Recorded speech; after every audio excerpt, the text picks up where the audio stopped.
বিহুৰ লগে লগে গণতন্ত্ৰ প্ৰতিষ্ঠাৰো দেশৰ সংবিধান ৰক্ষাৰো উন্মাদনা মানুহৰ মাজত আছে আৰু সেইকাৰণে ইমান হাজাৰ বিজাৰ মানুহৰ স্বতঃস্ফূৰ্ত অংশগ্ৰহণ আৰু এই কথা এবাৰ প্ৰমাণ কৰিছে যে দেশৰ সংকটৰ সময়ত দেশৰ গণতন্ত্ৰ সংবিধান ন্যায়পালিকাৰ সংকটৰ সময়ত আৰু মানুহক বিভিন্ন ধৰণে মূল্যৰ বৃদ্ধি কৰ কাটল বঢ়াই দিয়া লাইটৰ বিল বঢ়োৱা দৰৱৰ মাচুল বঢ়োৱাৰ লগে লগে মানুহৰ মাজত এটা বিজেপি বিৰোধী এটা শক্তিশালী এটা স্থিতি মানুহৰ মাজলৈ আহিছে আৰু এইবাৰ সেইকাৰণে সেই ডিব্ৰুগড় লোকসভা সমষ্টিত ৰাইজে সকলোৱে ঐক্যবদ্ধভাৱে এটাই কণ্ঠ নিগৰাইছে যে আমি এবাৰ বিজেপিক ডিব্ৰুগড়ৰ পৰা উৎখাত কৰিম।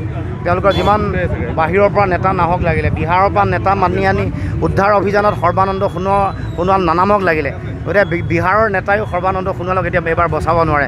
মানে ইমান ফুটো লগা অৱস্থা সৰ্বানন্দ সোণোৱালৰ হৈছে যে বিহাৰৰ নেতা আনি ইয়াত আমাৰ নমাব লগা। গতিকে ৰাইজ আমাৰ লগত স্বতঃস্ফূৰ্তভাৱে আহিছে।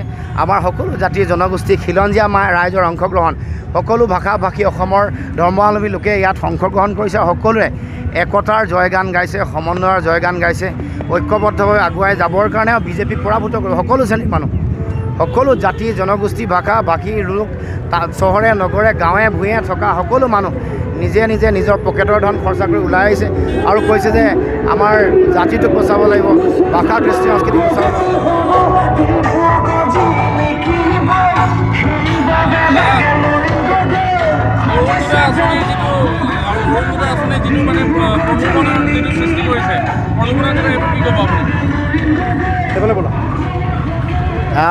অৰুণোদয় আঁচনি এতিয়া এনেও বিলাব নোৱাৰি।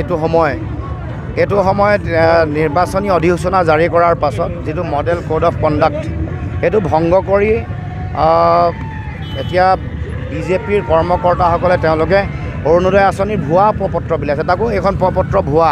গতিকে এইটো প্ৰলোভনৰ ৰাজনীতি। কিন্তু ইতিমধ্যে মানুহে গম পাইছে যে যোৱাবাৰ বন্ধন গোটৰ ঋণ ৰেহাই দিম বুলি কৰি নিদিলে, অমৃত বৃক্ষ ৰোপণ কৰাৰ পাছত পইচা নিদিলে, এইটো এটা যে তেওঁলোকৰ ঠগ আৰু প্ৰবঞ্চনাৰ ৰাজনীতি, প্ৰলোভনৰ মিছা প্ৰতিশ্ৰুতি, এই কথা ৰাইজে বুজি পাইছে, উপলব্ধি কৰিছে আৰু সেইকাৰণে এই মিছা কথা ঠগ প্ৰবঞ্চনা আৰু প্ৰলোভনৰ বিৰুদ্ধে ৰাইজে ভোট দিব।